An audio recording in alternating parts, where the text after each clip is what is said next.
নমস্কাৰ, আপুনি চাই আছে দুপৰৰ সংবাদ। মই জয়ন্ত মাধৱ গোস্বামী। অসম ফুটবলৰ ৰাজপুত্ৰ কিংবদন্তি ফুটবলাৰ গিলবাৰ্টছন চাংমাৰ শেষ নিশ্বাস ত্যাগ। পুৱা 7:30 শেষ নিশ্বাস ত্যাগ প্ৰবীণ ফুটবলাৰগৰাকীৰ। দীৰ্ঘদিন অসুস্থতাৰ অন্তত আজি কাহিলীপাৰাৰ বাসগৃহত মৃত্যু হয় প্ৰসিদ্ধ ফুটবলাৰজনৰ। মৃত্যুৰ সময়ত গিলবাৰ্টছন চাংমাৰ বয়স আছিল 71 বছৰ। 1955 চনৰ 12 এপ্ৰিলত জন্ম হৈছিল প্ৰসিদ্ধ ফুটবলাৰজনৰ। মেন অব গোল্ডেন বুট হিচাপে পৰিচিত আছিল গিলবাৰ্টছন চাংমা। ভাৰতৰ হৈ বিদেশতো নিজৰ ভৰিৰ যাদু দেখুৱাইছিল ফুটবলাৰগৰাকীয়ে। আৰক্ষীত কৰ্মৰত হৈ খেলৰ সৈতে ওতঃপ্ৰোতভাৱে জড়িত আছিল প্ৰসিদ্ধ ফুটবলাৰগৰাকী। গিলবাৰ্টছন চাংমাৰ মৃত্যু ৰাজ্যৰ ক্ৰীড়া জগতৰ বাবে এক অপূৰণীয় ক্ষতি। গিলবাৰ্টছন চাংমাৰ মৃত্যুত ৰাজ্যৰ খেল জগতত গভীৰ শোকৰ ছাঁ। দীৰ্ঘদিনীয়া অসুস্থতাৰ অন্তত আজি পুৱা বাসগৃহত শেষ নিশ্বাস ত্যাগ কৰে কিংবদন্তি ফুটবলাৰ গিলবাৰ্টছন চাংমাই। পুৱা 7:30 কাহিলীপাৰাৰ বাসগৃহত শেষ নিশ্বাস ত্যাগ কৰে প্ৰসিদ্ধ ফুটবলাৰজনে। মৃত্যুৰ সময়ত তেওঁৰ বয়স আছিল 71 বছৰ। 1955 চনৰ 12 এপ্ৰিলত জন্ম হৈছিল প্ৰসিদ্ধ ফুটবলাৰজনে। মেন অব গোল্ডেন বুট হিচাপে পৰিচিত আছিল গিলবাৰ্টছন চাংমা। ভাৰতৰ হৈ বিদেশতো নিজৰ দুভৰিৰ যাদু দেখুৱাইছিল ফুটবলাৰগৰাকীয়ে। আৰক্ষীত কৰ্মৰত হৈ খেলৰ সৈতে ওতঃপ্ৰোতভাৱে জড়িত আছিল প্ৰসিদ্ধ ফুটবলাৰগৰাকী। আৰু এইগৰাকী কিংবদন্তি ফুটবলাৰ গিলবাৰ্টছন চাংমাৰ মৃত্যু ৰাজ্যৰ ক্ৰীড়া জগতৰ বাবে এক অপূৰণীয় ক্ষতি। দেশৰ ক্ৰীড়া জগতৰ বাবেও এক অপূৰণীয় ক্ষতি। গিলবাৰ্টছন চাংমাৰ মৃত্যুত ৰাজ্যজুৰি শোকৰ ছাঁ, ক্ৰীড়া জগতত গভীৰ শোকৰ ছাঁ।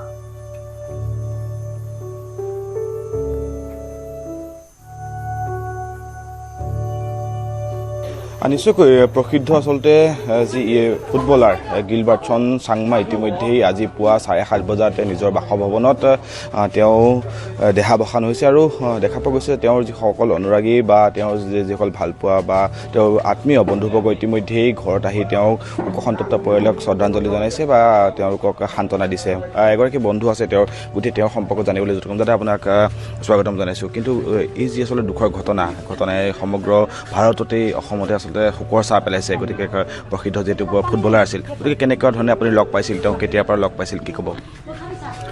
মই 1981 পৰা তেখেতৰ লগত আছোঁ। মই এনে চাকৰি জইনিং মোৰ 79, কিন্তু মই ট্ৰেইনিং শেষ কৰি পেলাই তেখেতৰ লগত 81 পৰা 85।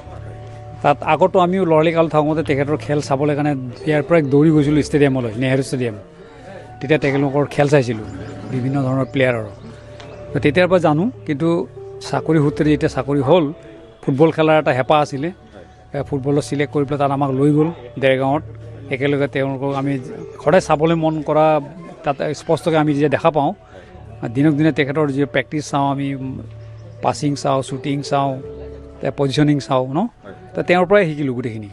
আৰু শিকি পেলাই অলপ ফুটবল খেলিছোঁ 81 to 96 পুলিচ টিমৰ হৈ পেলাই।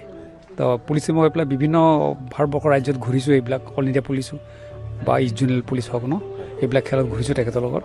তো 81 পৰা 85 তেখেতৰ লগত ওতঃপ্ৰোতভাৱে লাগি আছিলোঁ খেলত।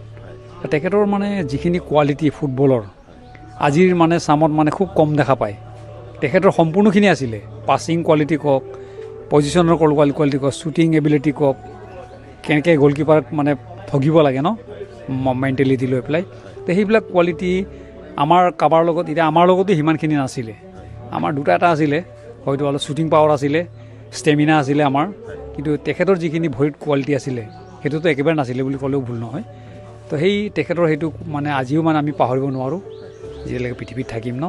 তেখেতৰ যিখিনি ভৰিত যাদু, যোনে দেখিছে তেওঁ কেতিয়াও পাহৰিব নোৱাৰে, সেইটোৱে কথা। তেওঁৰ কেনেকুৱা ধৰণৰ বেমাৰ বা কিহৰ কাৰণে তেওঁ দেহাৱসান হ'বলগীয়া হ'ল, বা পৰিয়ালত কোন কোন আছে তেওঁৰ? 2022 চনত তেখেতৰ প্ৰথম বেমাৰ হৈছিলে। তেতিয়া হায়দৰাবাদত লৈ গৈ অপাৰেশ্যন কৰিছিলে। অপাৰেশ্যন কৰাৰ পাছত আহি পেলাই থাকি পেলাই এই এনেকৈ 23-24 আকৌ মানে তেখেতৰ ডিমেনচিয়া বেমাৰটো আৰম্ভ হ'ল। এই ডিমেনচিয়া বেমাৰটো আৰম্ভ হৈ প্ৰায় 3 মাহমান বিচনাত পৰি গ'ল, আৰু মানে অসহায় হৈ গ'ল, লৰচৰ কৰিব দুৰ্বল হৈ গ'ল।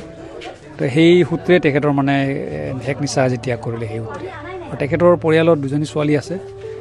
এজনী আপোনাৰ পাণবজাৰৰ যিটো আপোনাৰ CB চিনাই বুলি কয় নৰ্থ ইষ্টৰ, তাতে মেনেজাৰ কৰে, ডাঙৰজনী ছোৱালী। আৰু সৰুজনী ছোৱালী আমাৰ কাহিলীপাৰা বাপ্তিষ্ট চাৰ্চ ইয়াতে আছে, আমাৰ পাষ্টৰী কৰে, পাষ্টৰ। এতিয়া কেনেকুৱা ধৰণে তেওঁ যিহেতু শেষকৃত্য জনোৱা হ'ব, কেতিয়ালৈ কৰা হ'ব বা ক'ত কৰা হ'ব তেওঁৰ শেষকৃত্য গোটেই? আচ্ছা, আমি এতিয়া অপেক্ষাত আছোঁ। তাৰমানে আমাৰ যিটো আমাৰ কাহিলীপাৰা বাপ্তিষ্ট চাৰ্চৰ আমাৰ বডি আছে, ডিকন বৰ্ড, আমি মিটিং কৰি আছোঁ যে আমি কাইলৈ বডিটো লৈ যাম। মানে আদিংগিৰি পাহাৰ যিটো মালিগাঁৱত আছে, তাত আমাৰ নিজস্ব মাটি আছে, কাহিলীপাৰা বাপ্তিষ্ট চাৰ্চৰ কবৰস্থান, তাতে আমাৰ দিয়াৰ চিন্তা কৰিছোঁ। কিন্তু তেওঁলোকৰ পৰিয়াল তুৰাৰ পৰা আহিব, ডিমাপুৰ পৰা আহিব, ডিব্ৰুগড়ৰ পৰা আহিব, ককাইক এজন আছে ডিব্ৰুগড়ত। এই সকলোবিলাক আহি যদি কিবা সাল সলনি ঘটে তেতিয়াহ'লে এইটো পিছৰ কথা। কাইলৈ দিনৰ ভাগতে, কাইলৈ দুপৰীয়া ভাগত আমি মানে আদিংগিৰি পাহাৰত লৈ যাম।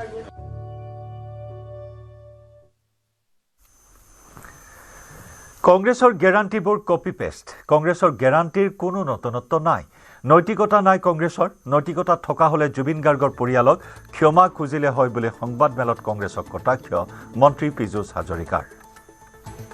কংগ্ৰেছৰ গেৰাণ্টিবিলাক কপি পেষ্টহে। পৰিয়ালে যিহেতু কৈছে, মই কি ক'ম আৰু। জুবিন গাৰ্গ ডাঙৰীয়াৰ পৰিয়ালে কৈছে জুবিন গাৰ্গ ডাঙৰীয়াক লৈ ৰাজনীতি নকৰিবলৈ। তেওঁলোকৰ নিম্নতম লজ্জাবোধ থাকিলে সেইটো তেওঁলোকক চৰি ক'লে হয়। কংগ্ৰেছৰ ফালৰ পৰা এতিয়ালৈকে চৰি কৈছে নেকি? ক্ষমা খুজিছে নেকি? ন্যূনতম যদি তেওঁলোকৰ দায়িত্ববোধ থাকিলে হয়, লজ্জা থাকিলে হয়, পৰিয়ালক, জুবিন গাৰ্গ ডাঙৰীয়াৰ পৰিয়ালক ক্ষমা খুজিলে হয়। আৰু তেওঁলোকৰ কোনো গেৰাণ্টি নাই, এইটো কপি পেষ্ট। আমি অৰুণোদয় দি আছোঁ, 3000 দিম বুলি কৈছোঁ, তাৰ ওপৰত দিব। আমি আয়ুষ্মান কাৰ্ড দি আছোঁ, তেওঁলোকে তাৰ ওপৰত দিব। যিটো কপি পেষ্ট, নতুনত্ব কি আছে? কিন্তু ক'ত আপোনালোকৰ তেওঁলোকৰ চৰকাৰ হিমাচলত আছে, কি আছে সুধিবচোন। হিমাচলত মন্ত্ৰী এম এল এ দৰমহা দিব পৰা নাই, মন্ত্ৰী এম এল এ দৰমহা হিমাচলত বন্ধ কৰি দিছে। কৰ্ণাটকাত, তেলেংগানাত যি প্ৰতিশ্ৰুতি দিছিল এটাও পালন কৰিব পৰা নাই। কৰ্ণাটকৰ ডেপুটি চি এমে কয় আমাৰ ফাণ্ড নাই। মানে এতিয়া কংগ্ৰেছ মডেল, গতিকে কংগ্ৰেছ মডেল অসমত লাগিব নেকি? দৰমহা বন্ধ হৈ যাব।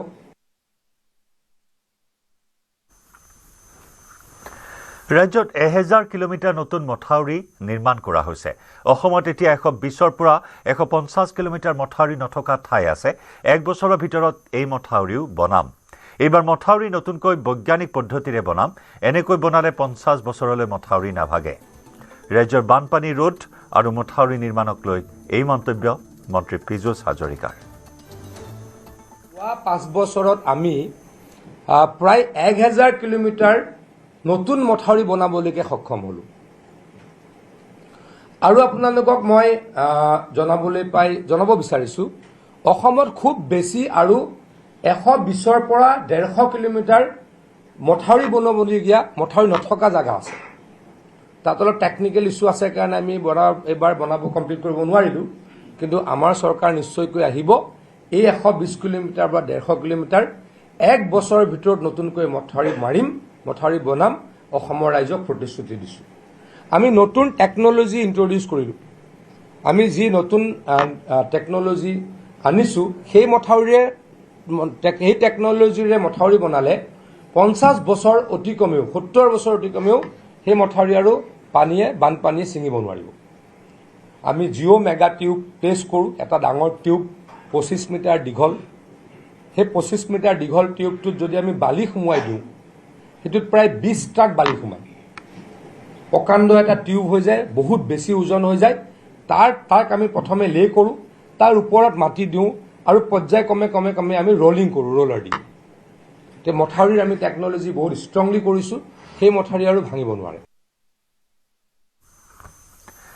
কংগ্ৰেছৰ লগতে অখিল গগৈকো সমালোচনা মন্ত্ৰী পীযুষ হাজৰিকাৰ। অখিল গগৈৰ সপোনৰ চৰকাৰখনে লোন ল'বনে নাই বুলি প্ৰশ্ন।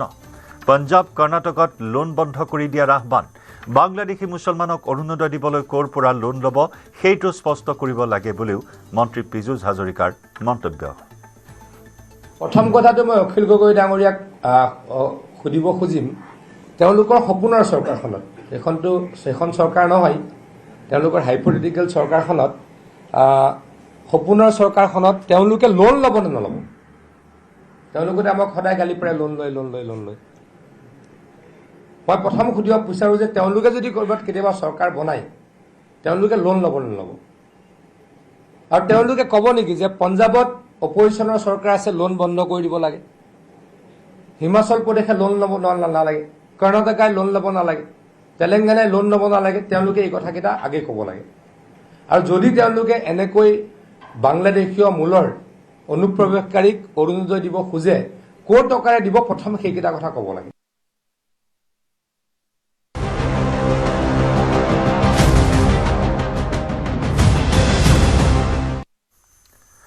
নিৰ্বাচনৰ প্ৰচাৰৰ মাজতে চৰাইদেউত অঘটন।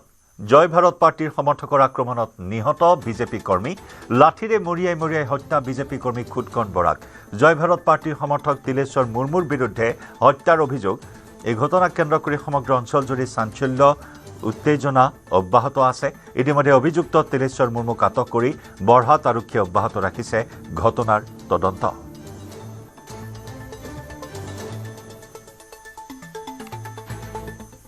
আজি আমাৰ এজন কাৰ্যকৰ্তাক তেনেধৰণে অন্য দলৰ এজন সমৰ্থকে ৰাস্তাত আগভেটি লৈ হত্যা কৰাটো বা মাৰপিট কৰি হত্যা কৰাটো এটা দুৰ্ভাগ্যজনক।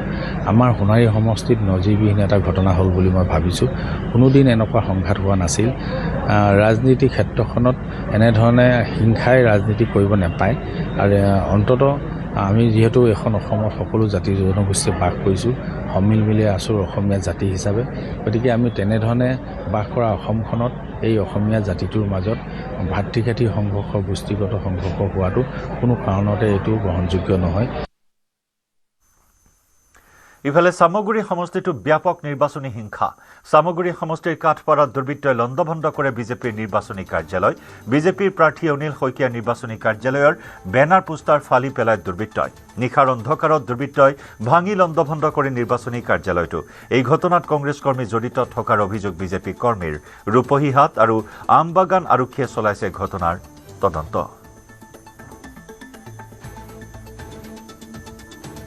মিটিং শেষ হোৱাৰ পিছত আধা ঘণ্টামান ইয়াত গান চান বজাইছিলে, আমাৰ দলীয় গান চান বজাইছিলে।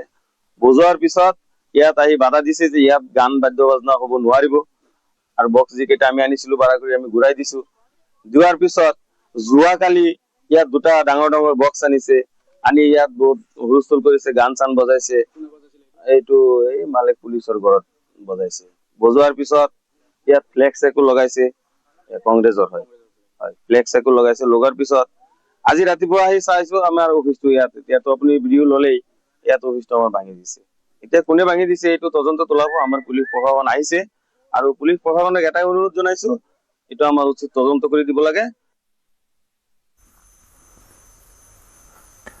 চামগুৰিৰ গেৰুৱাটো নিশা কংগ্ৰেছৰ 3টা কাৰ্যালয়ত দুৰ্বৃত্তই কৰে অগ্নিসংযোগ। অঞ্চলটোৰ বিদ্যুৎ সেৱা বিচ্ছিন্ন কৰি কংগ্ৰেছ কাৰ্যালয়ৰ লগতে জ্বলাই দিলে এখন ব্ৰইলাৰ দোকান। আনোৱাৰ হুছেইন নামৰ এজন লোকৰ ঘৰত থকা নিৰ্বাচনী কাৰ্যালয়ত অগ্নিসংযোগ কৰাৰ লগতে মুছাদিক ইকবালৰ ব্ৰইলাৰ দোকানত অগ্নিসংযোগ কৰাৰ অভিযোগ বিজেপি সমৰ্থকৰ বিৰুদ্ধে। এই ঘটনাস্থলীত খাটোৱাল আৰক্ষী উপস্থিত হৈ আৰম্ভ কৰিছে ঘটনাৰ তদন্ত।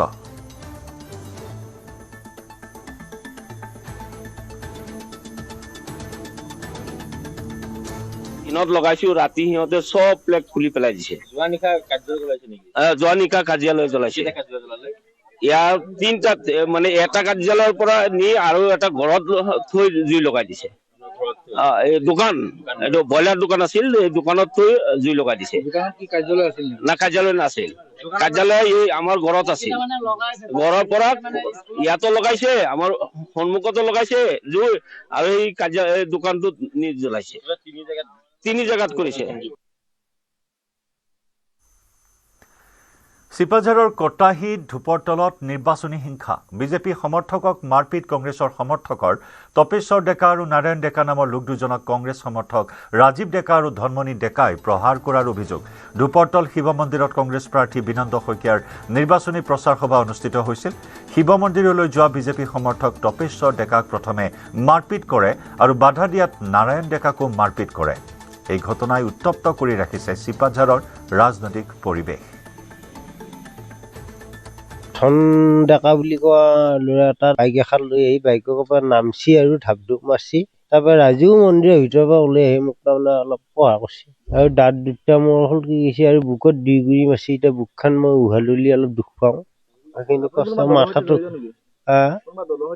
দলৰ সৈতে মানে মই এতিয়া বৰ্তমান দলৰ সৈতে জড়িত নাই, হ'লেও মই বিজেপিৰে চাবুদাৰ। মই বিজেপি দলৰ লগতে ধৰ আছো। আমি বহুত সহায় সুবিধা পাইছো, আমি গৰীব মানুহ সদায় হাজিৰা ঠিকা কৰি খাব পাৰোঁ।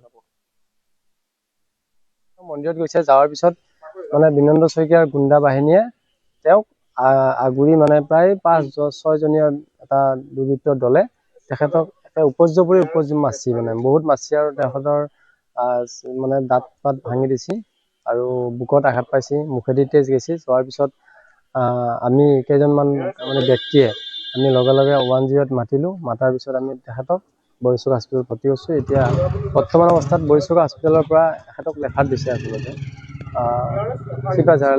চিপাঝাৰ হস্পিটেললৈ ৰেফাৰ দিছে। মন্ত্ৰী জয়ন্ত মল্ল বৰুৱা তথা নলবাৰী বিধানসভা সমষ্টিৰ বিজেপিৰ প্ৰাৰ্থীগৰাকীৰ ব্যাপক নিৰ্বাচনী প্ৰচাৰ। কংগ্ৰেছ প্ৰাৰ্থী অশোক শৰ্মাৰ গৃহগাঁৱত ব্যাপক প্ৰচাৰ চলাই জয়ন্ত মল্ল বৰুৱাই। গীতে মাতে ব্যাপক প্ৰচাৰ বিজেপিৰ প্ৰাৰ্থীগৰাকীৰ। নিৰ্বাচনী জনসভাত অংশ লয় হাজাৰ হাজাৰ বিজেপি সমৰ্থকে।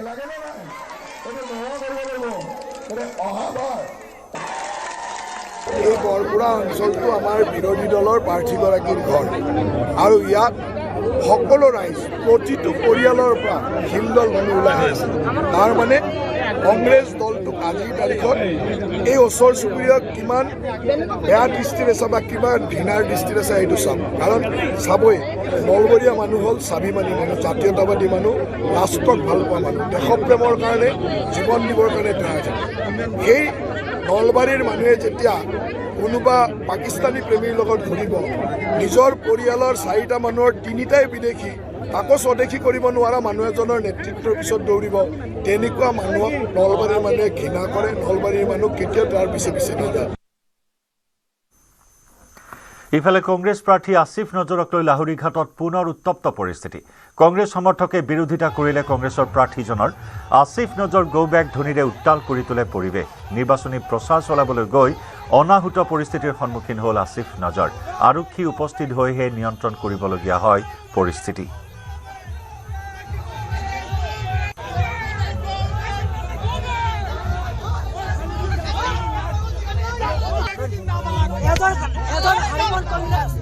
এজন হাৰিকন কংগ্ৰেছ প্ৰচাৰ চলাই আছে যে এইবাৰ হাৰিকন কংগ্ৰেছ গো বেক হাৰিকন কংগ্ৰেছ গো বেক। আমি আচল কংগ্ৰেছ কিন্তু আসিফ বিৰোধী, আমি কংগ্ৰেছ কিন্তু আসিফ বিৰোধী। এইবাৰ হাৰিকন কংগ্ৰেছ বিদায় ল'ব লাগে, এবাৰ হাৰিকন কংগ্ৰেছ বিদায় ল'ব লাগে। মানে বিধায়ক ইফালে গৈ আছিল নেকি? গৈ আছে কংগ্ৰেছৰ MLA হৈ এজন হাৰিকনক চাপৰ্ট কৰি তেখেতক জয়ী কৰাইছে। তাৰ লাজ লাগিব লাগে যে কংগ্ৰেছ থাকি এজন নিৰ্দলীয় পাৰ্টি জিকাই এতিয়া যে কংগ্ৰেছৰ প্ৰচাৰ চলাই আছে, তাৰ লাজ থাকিব লাগে। নিৰাজ বিধায়ক, অকৰ্ম বিধায়ক go back, Congress go back, UDF জিন্দাবাদ। ভোটগ্ৰহণলৈ মাজত মাথো 4টা দিন। ৰাজ্যজুৰি ব্যাপক প্ৰচাৰ চলাইছে ষ্টাৰ কেম্পেইনাৰসকলে। বিজেপিৰ ৰাষ্ট্ৰীয় সভাপতি নীতিন নবীনৰ আজিও আছে 2খনকৈ প্ৰচাৰ সভা। আজি ৰামকৃষ্ণ নগৰ আৰু লক্ষীপুৰত জনসভাত অংশগ্ৰহণ কৰিব। কণ্টেক্ট পাছতে ৰামকৃষ্ণ নগৰত প্ৰথমখন জনসভাত ভাগ ল'ব নীতিন নবীনে। ৰামকৃষ্ণ নগৰত বিজয় মালাকাৰৰ হৈ জনসভাত ভাগ ল'ব। একেদৰে 2:30 বজাত লক্ষীপুৰৰ প্ৰাৰ্থী কৌশিক ৰায়ৰ হৈ প্ৰচাৰ চলাব বিজেপিৰ ৰাষ্ট্ৰীয় অধ্যক্ষ নীতিন নবীনে।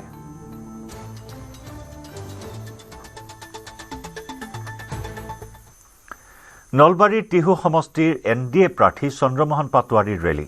সমষ্টিটোৰ বৰক্ষেত্ৰী, পশ্চিম নলবাৰী মণ্ডলৰ অন্তৰ্গত কান্ধবাৰী, নাৰায়ণপুৰ, সাপকাটাকে ধৰি এই অঞ্চলটোত বিজেপিৰ প্ৰাৰ্থী চন্দ্ৰমোহন পাটোৱাৰীয়ে নিশা ৰেলী কৰি প্ৰচাৰ চলায়। লগতে ঠায়ে ঠায়ে নিৰ্বাচনী কাৰ্যালয়ো মুকলি কৰে প্ৰাৰ্থীগৰাকীয়ে। ৰেলীলৈ সঁহাৰি জনাই ওলাই আহিল হাজাৰ হাজাৰ সমৰ্থক।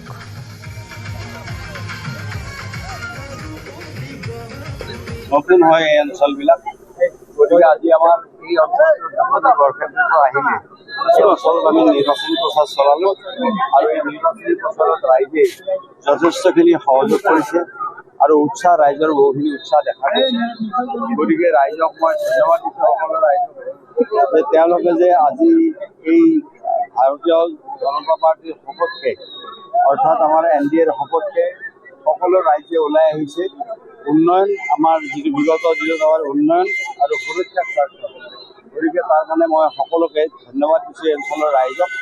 আৰু ৰাইজৰ যিটো উৎসাহ সেই উৎসাহটো দেখি যথেষ্টখিনি ভাল লাগিছে সকলোতে অত্যন্ত ভাল আৰু আমাৰ এই মণ্ডলটোত আমি যোৱাবাৰ এম পি ইলেকশ্যনত আমি এই মণ্ডলটোত আমি কম ভোট পাইছিলোঁ এম পি ইলেকশ্যনত আৰু এম পি ইলেকশ্যনত আমি কম ভোট পাইছিলোঁ আৰু আমাৰ পঞ্চায়ত ইলেকশ্যনত আমাৰ এই মণ্ডলটোত আমি প্ৰায় 300 ভোট কম পাইছিলোঁ কিন্তু এইবাৰ এই মণ্ডলটোৱে লিড কৰিব আৰু বিজেপি লিডত থাকিব এইবাৰ মানক বিধানসভা সমষ্টিৰ নিমুৱাত হাগ্ৰামা মহিলাৰীৰ বিশাল নিৰ্বাচনী সভা এনডিএ সমৰ্থিত প্ৰাৰ্থী থানেশ্বৰ বসুমতাৰীৰ হৈ হাগ্ৰামা মহিলাৰীৰ প্ৰচাৰ বিটিচিৰ অন্তৰ্গত 15টা বিধানসভা সমষ্টিত এনডিএ প্ৰাৰ্থীয়ে জয়লাভ কৰিব বুলি মন্তব্য হাগ্ৰামা মহিলাৰীৰ বিটিচিৰ 11টা সমষ্টিত বিপিএফ আৰু 4টা সমষ্টিত বিজেপি দলৰ প্ৰাৰ্থীয়ে জয়লাভ কৰিব বুলি দাবী ইউপিপিএলৰ সভাপতি প্ৰমোদ বড়োক কটাক্ষ হাগ্ৰামা মহিলাৰীৰ বিটিচিৰ শান্তি আৰু উন্নয়নৰ বাবে বিপিএফক সমৰ্থন কৰিবলৈ ভোটাৰক আহ্বান বিজেপি বিধায়ক ফৰিধৰ তালুকদাৰো উপস্থিত থাকে সভাত বিটিচি কি হ'ব বিটিচি ভাল 15টা সমষ্টিত 15টাই আমি দিম বিজেপি দলৰ পৰা 4জন প্ৰাৰ্থী আছে 4টা সিট আছে বিপিএফৰ পৰা 11টা আৰু মানাস হওক বাক্সা হওক বিজনী হওক মুঠতে যিমান 15টা সমষ্টি আছে আমি জিকিমে মানাসত কি হ'ব এইটো ভাল প্ৰশ্ন হয় আমি জিকি আছো বিটিচি এয়াৰপোৰ্ট হ'ব বিটিচি কেইটা এয়াৰপোৰ্ট লাগে আপোনাৰ এটাতো 2টা ৰূপসী একটা মানাস আৰু লাগিব নেকি বিটিচি বিপিএলৰ কি অৱস্থা মই নকম ইহঁতে নিজে ক'ব প্ৰমোদ বড়োৰ কথা লৈ পেলাই আপুনি যদি কাম কৰে মৰি যাব অসমৰ পৰৱৰ্তী মুখ্যমন্ত্ৰী হ'ব এজন এআইইউডিএফৰ নেতা নিৰ্বাচনী প্ৰচাৰ সভাত আছাদুদ্দিন ওৱেইছিৰ এই মন্তব্য চেঙাত এআইইউডিএফৰ প্ৰাৰ্থীৰ হৈ নিৰ্বাচনী প্ৰচাৰ চলাই এই মন্তব্য আছাদুদ্দিন ওৱেইছিৰ আশ্ৰাফুল জিকিলে মই দিল্লীলৈ গৈ পুঁজি আবণ্টন দিয়াম সংসদত বদৰুদ্দিন আজমলৰ অভাৱ অনুভৱ কৰাৰ কথাও উল্লেখ কৰে ওৱেইছিয়ে अगर 29 कैंडिडेट एआईयूडीएफ के जीत जाएंगे तो याद रखिए आसाम में ना हेमंत मुख्यमंत्री बनेगा ना कांग्रेस का कोई मुख्यमंत्री बनेगा तो आपके दरमियान से इंशाअल्लाह ताला गद्दी बनेगा নিৰ্বাচনী বতৰত গৌৰৱ গগৈৰ পাকিস্তান সংযোগক লৈ পুনৰ সৰব হৈ পৰিছে মুখ্যমন্ত্ৰী পাকিস্তানৰ মিডিয়াই গৌৰৱ গগৈক ক্লিন চিট দিয়া বুলি দাবী কৰি মুখ্যমন্ত্ৰীয়ে গৌৰৱ গগৈক লৈ পাকিস্তানৰ মিডিয়াত সদায় টক শ্ব' হোৱা বুলি মন্তব্য কৰে গৌৰৱ গগৈৰ বাবে পাকিস্তানী মিডিয়ায়ো প্ৰচাৰ চলাই আছে গৌৰৱ গগৈৰ পাকিস্তান সংযোগ কিমান শক্তিশালী এয়া তাৰেই প্ৰমাণ বুলিও মুখ্যমন্ত্ৰীৰ প্ৰতিক্ৰিয়া পাকিস্তানৰ মিডিয়াত অসমৰ নিৰ্বাচনক লৈ পূৰ্বে কেতিয়াও টক শ্ব' হোৱা নাই বুলি ক'লে মুখ্যমন্ত্ৰী ডক্টৰ শৰ্মাই भारतीय रियासत असम जहां पर इंतखाबात शेड्यूल्ड हैं वहां के वजीर आला हिम्मता बिस्वा शर्मा को पूरी दुनिया जानती है कि वो किस तरह से मुसलमानों का मजाक उड़ाते हैं तज़हीक करते हैं उनको मियाँ मुसलमान कहकर मुखातिब करते हैं और अपने अवाम को ये कहते हैं हिंदुओं को ये कहते हैं अपनी रियासत के अंदर इतना भेदभाव करने वाला शख्स जो है वो वजीर आला के मनसब के ऊपर फायज है जो कि खुद अवाम को हिंदुओं को कहता है कि मुसलमानों का माशी तौर पर बायकॉट करो उसी की रियासत के अंदर उनके ऑपोजिशन लीडर गौरव गगोई जो कि मेंबर ऑफ द पार्लियामेंट भी हैं और कांग्रेस से इनका ताल्लुक है उनके खिलाफ सोशल मीडिया के ऊपर कैंपेन चलाई और खुद रियासत की हुकूमत ने असम रियासत की हुकूमत ने उनके खिलाफ एक वीडियो अपलोड की जिसके अंदर ये कहा गया क्योंकि गौरव गगोई जो कि मेंबर ऑफ द पार्लियामेंट भी और उनकी जो वाइफ है वो एक एनजीओ चलाती है इंटरनेशनल एनजीओ के साथ मुंसलिक हैं और इस सियासी घराने से इनका ताल्लुक है दरअसल ये पाकिस्तान के एजेंट्स हैं अफसोस भारत के अंदर इंतखाबात भी पाकिस्तान का नाम लिए बगैर मुकम्मल नहीं होते भारत के अंदर भारत के सियासतदानों को अगर एक दूसरे के कंडक्ट के ऊपर बात करनी है तो पाकिस्तान से ताल्लुक जोड़ दिया जाता है पाकिस्तान से ताल्लुक किस बुनियाद के ऊपर जोड़ा जा रहा है दरअसल नई दिल्ली के अंदर जो पाकिस्तान का सफारत खाना एम्बेसी है वहां पर एक कुछ यंगस्टर्स का ग्रुप लेकर यूथ का ग्रुप लेकर ये मेंबर ऑफ द पार्लियामेंट गौरव गगोई ने वहां पर विजिट किया था कुछ तस्वीरें लेकर जो कि सोशल मीडिया के ऊपर ही मौजूद है ऑब्वियसली वहां से सरकारी तस्वीरें और वीडियोस लेकर असम की रियासत के अंदर फैलाई गई एक डिजिटल कैंपेन चलाई गई गौरव गगोई के खिलाफ की दरअसल पाकिस्तान के एजेंट है पाकिस्तान को भारत के अंदर अपने एजेंट ढूंढने की कोई जरूरत नहीं है Pakistan is a peace promoter country Pakistan को भारत के अंदरूनी मसाइल से भारत के अंदरूनी चैलेंजेस से कुछ लेना देना नहीं है पाकिस्तान सिर्फ और सिर्फ तब भारत को धूल चटाता है जब भारत गलती करता है पाकिस्तान के अंदर दरअंदाजी करने की पाकिस्तान मीडिया में डेली टॉक शो हो रहा है और ये टॉक शो में गौरव गोगोई को क्लीन चिट दिया जा रहा है। मतलब क्या है, गौरव गोगोई के लिए पाकिस्तान मीडिया भी कैंपेन कर रहा है। जो मुझे डाउट करते थे कि मैं अनाप फनाप बोला हूँ, अभी तो आप भी मान गया है उनका पाकिस्तान कनेक्शन कितना स्ट्रांग है। नहीं तो असम का इलेक्शन का बारे में पाकिस्तान में टॉक शो होते हैं क्या? कभी हुआ है क्या? तो ये गौरव गोगोई, कुंकी चौधरी, ये सारे लेफ्ट विंग लिबरल गैंग हैं जो सनातन को खत्म करना चाहते हैं। এইবিলাক হৈছে লেফ্ট উইং লিবাৰেল মানুহ যোনে সনাতন হিন্দু ধৰ্মক খতম কৰিব খোজে। মইতো ৰাইজক এপিল কৰিম।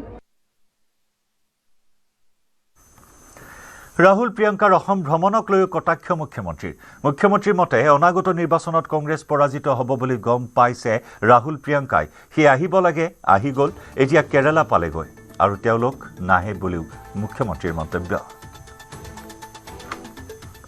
देखो, राहुल गांधी मतलब पप्पू है, गौरव गोगोई। राहुल गांधी मतलब पप्पू है, गौरव गोगोई को लोग छोटा पप्पू मानते हैं। तो ये जो बोल रहा है हिमंत बिश्व शर्मा को अरेस्ट करेगा, इंदिरा गांधी को नया जन्म लेना पड़ेगा, राजीव गांधी को नया जन्म लेना पड़ेगा, राहुल को नया जन्म लेना पड़ेगा। इस जन्म में नहीं होगा तो 7 जन्म का बाद ही वो हिमंत बिश्व शर्मा का बाल बाका कर पाएगा।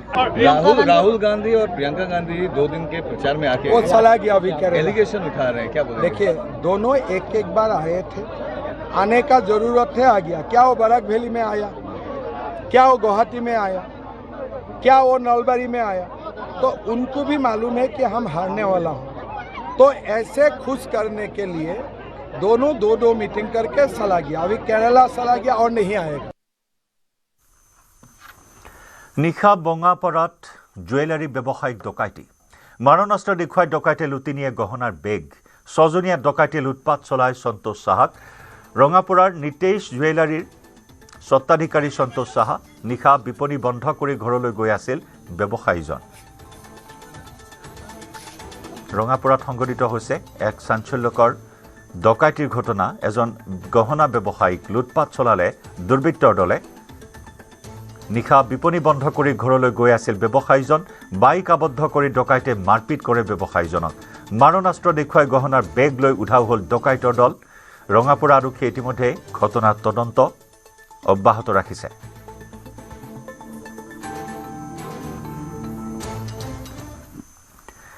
নিশা ৰঙিয়াৰ কৰৰাৰ গড় ভিতৰত দলৈ গাঁৱত চুৰি কাৰ্য। এঘৰত চোৰ সোমাই আলমাৰীৰ তলা ভাঙি চোৰে লুটি নিলে 4 লক্ষাধিক টকা, লগতে এটা বাণিজ্যিক চিলিণ্ডাৰ।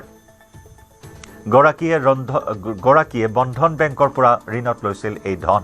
ব্যৱসায়ী কমল বনিয়া ওৰফে ৰূপমৰ বাসগৃহত এই চুৰি কাৰ্যৰ ঘটনা। ঘৰত কোনো নথকাৰ সুযোগ লৈ চোৰে চলালে লুটপাত। পৰিয়ালটো ব্যৱসায়িক প্ৰতিষ্ঠানত ব্যস্ত থকাৰ সময়তে চোৰে চলাই চাফাই অভিযান। ঘটনাস্থলীত উপস্থিত হৈ তদন্ত আৰম্ভ কৰিছে তুলসীবাৰী আৰক্ষীয়ে। সেকেন্ড কিস্তি আছিল, পইচাটো থৈ দিছিলোঁ। কেই লাখ? 3 লাখ। আৰু এতিয়া এনেকে মিলাই আৰু 1 লাখ মান টকা হ'বই। ৰুমৰ ভাড়া চাৰা এনেকে দোকানৰ চব পইচাবিলাক থৈ দিওঁ। 4 লাখ মান টকা গৈছে আৰু। কেতিয়া হৈছে ঘটনাটো? 9টাৰ 7টাৰ ভিতৰত হৈছে আৰু ৰাতি। আপোনালোক নাছিল জানো? নাছিল, দোকানৰ পৰা সদায় দেৰিয়ে হয়। কালি অকণমান বেছি দেৰি হ'ল। আহি চাওঁ যে ঘৰৰ গোটেই লাইটবিলাক দিছে আৰু দৰ্জাত 2খন দৰ্জা তলা ভাঙা। দৰ্জা ভাঙিব পৰা নাই, দৰ্জা ভাঙিব বহুত হেভি দৰ্জা, খালি তলা ভাঙিছে। নিৰ্বাচনৰ ধাম খুমিয়াৰ মাজতে হেঁপাহৰ ৰঙালীক আদৰিবলৈ সাজু হৈছে ৰাজ্যবাসী। ৰঙালী বিহুৰ প্ৰাক্ষণত ৰাজ্যৰ ঠায়ে ঠায়ে অনুষ্ঠিত হৈছে বিহুৰ কৰ্মশালা।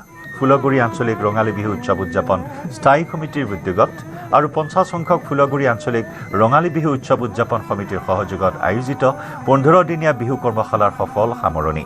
22 মাৰ্চৰ পৰা আৰম্ভ হোৱা এই কৰ্মশালাত অংশগ্ৰহণ কৰে প্ৰায় 1.5 শতাধিক প্ৰশিক্ষাৰ্থীয়ে।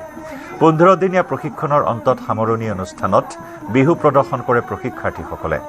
ফুলগুৰি নেহৰু খেলপথাৰ বিহুতলী প্ৰাংগণত অনুষ্ঠিত বিহু কৰ্মশালাৰ কাৰ্যসূচীত কণমানি নাচনী কণমানি ঢুলীয়াসকলৰ সুন্দৰ বিহু নৃত্যৰ লগতে ঢোল বাদনে সকলোকে আপ্লুত কৰি তোলে।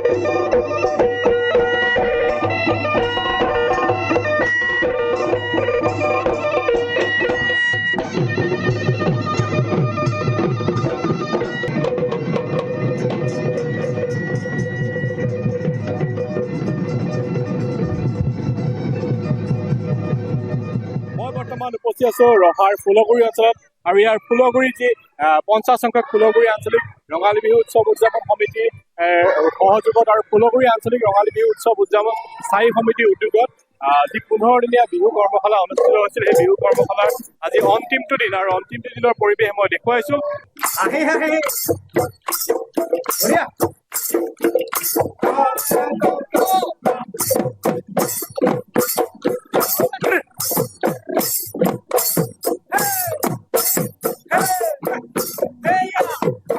মই কথা পাতিব বিচাৰিম উদ্যোক্তাসকল আছে তেওঁলোকৰ সৈতে যিহেতু 15 দিনীয়া কৰ্মশালা আজি অন্তিমটো দিন কি ক'ব? আঞ্চলিক ৰঙালী বিহু উদযাপন স্থায়ী সমিতিৰ উদ্যোগত 50 সংখ্যক আঞ্চলিক ৰঙালী বিহু উদযাপন সমিতিৰ সহযোগত আজি 22 মাৰ্চৰ পৰা আমি 3 এপ্ৰিল হয় 22 মাৰ্চৰ পৰা আৰম্ভ কৰিছিল বিহু কৰ্মশালাখনিত।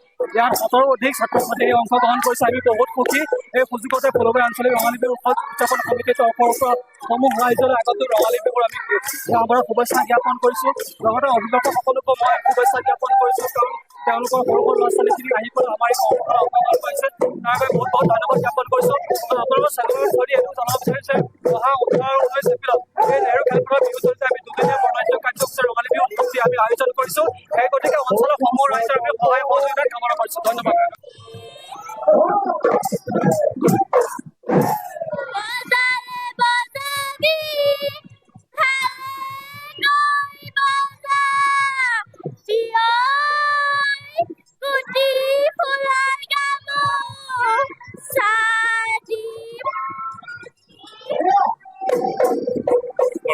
দেখুওৱা গৈছে পৰিৱেশ আৰু এগৰাকী প্ৰশিক্ষক আছে মই তেওঁৰ লগতো কথা পাতিব বিচাৰিম। যিহেতু 15 দিনীয়া কৰ্মশালা আজি সামৰণি কেনে পৰিৱেশ কি পালে? বহুত ভাল লাগিছে। ইমান দিনীয়া কৰ্মশালা হৈছে আজি কণ বাইদেউহঁতে ইমানখিনি আয়ত্ব কৰিব পাৰিছে বহুত ভাল লাগিছে। কিমান শিকাব পাৰিলে? কি কৈছে? কিমান শিকাব পাৰিলে 15 দিনত? আমিতো ধৰি লওক প্ৰথম যোগাৰ পৰা একদম শেষলৈকে শিকাইছোঁ। ধন্যবাদ। এয়া আছিলে এগৰাকী প্ৰশিক্ষক। মই দেখুৱাইছোঁ আচলতে এনেদৰে যি পৰিৱেশ এই পৰিৱেশৰ মাজৰে বৰ্তমান যি বিহু কৰ্মশালা এই ফুলগুৰিত অনুষ্ঠিত হৈছে আৰু আজি অন্তিমটো দিন আৰু অন্তিমটো দিনৰ পৰিৱেশ মই ফুলগুৰি যি নেহৰু খেলপথাৰ প্ৰাংগণৰ পৰা দেখুৱালোঁ।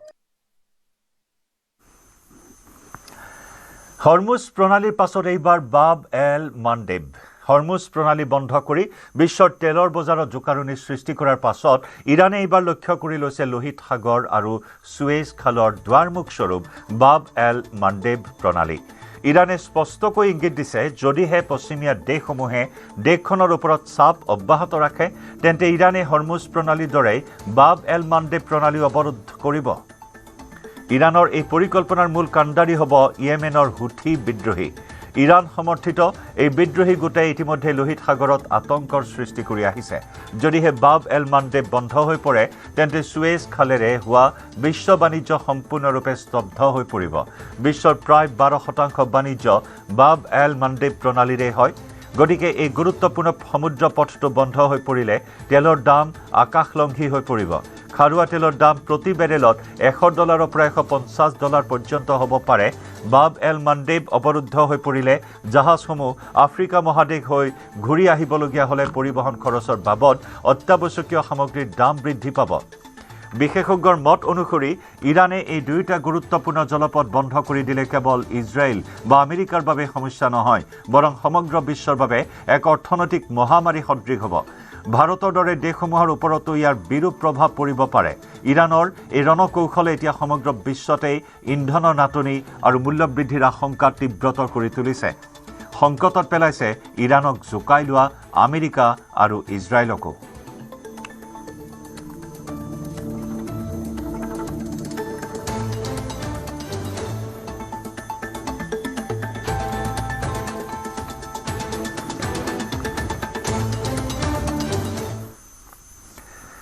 ছয় এপ্ৰিলত মৰাণৰ প'ল' ফিল্ডত প্ৰধানমন্ত্ৰী নৰেন্দ্ৰ মোদীয়ে সম্বোধন কৰিব বিশাল নিৰ্বাচনী জনসভা। বিগত 15 দিনৰ পৰা এই সভাক লৈ চলিছে ব্যাপক প্ৰস্তুতি। বিজেপি নেতৃত্বৰ মতে প্ৰায় 1,50,000 লোক গোট খাব এই সভাত।